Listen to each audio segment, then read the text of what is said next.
Justin Mayfield joining me prior to Selection Sunday. The Colonials about to find out who they will play in the NCAA tournament for the first NCAA tournament game in the history, the 13-year history of Robert Morris men's lacrosse. And Justin, before you take that cap and gown, go out and start your own business and make more money than a lot of us put together, I got to ask, how does it feel to be number one, an RMU graduate, and number two, an NEC lacrosse champion? Awesome. It has been obviously a pretty incredible weekend. Felt like it hasn't really stopped. We've just been kind of going nonstop for the past 48 hours, but really, really cool to spend this time with such a great group of seniors and an awesome, awesome team. It's been incredible. This isn't the first Robert Morris team that had a good group and had the ability to contend, but this was the first time it finally got over the hump and got that trophy to take home. What fell into place this year?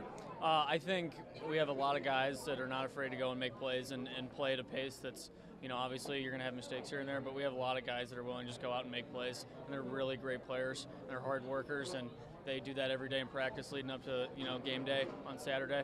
And I think it just kind of comes down to that, the way they practice, and there's really no drop-off, no matter what they're doing.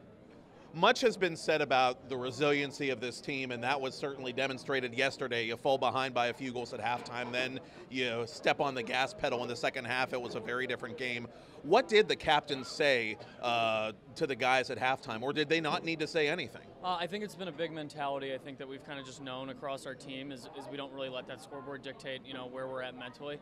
And I think that's what's made us so great this year, is it's not been, our number one focus. We're never looking up like, oh, we need this many goals to get back or whatever it may be. And guys are just focused on doing our job and dominating that next play and the next chance they get. And, I think you see Saturday was an awesome example of that. Absolutely, and you beat two terrific teams to get that championship, two teams that for a long time have been standard bearers in the conference.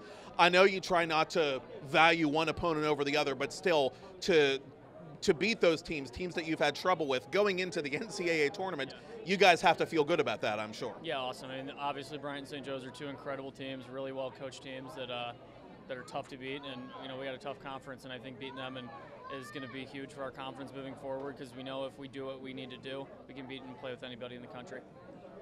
So I guess that leads me into a question that will probably be asked more than once tonight. Who do you think we're playing? I don't know. I'm just excited. I'm kind of trying to soak it all in. This is a really cool opportunity.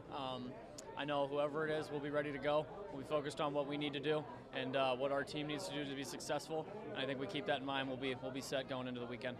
And lastly, when you do step onto that field, whatever field it is, whatever opponent it is, and you're a part of that very first Robert Morris team in that very first NCAA tournament game, what's that going to mean to you to be a part of history? It's awesome. I think, especially these past couple weeks, realizing my time is kind of winding down, is to just soak in every single moment that I've gotten, and it's really made it awesome. I know these are moments I'll never forget, some of the best years of my life, honestly, and I'm just going to continue to do that moving forward.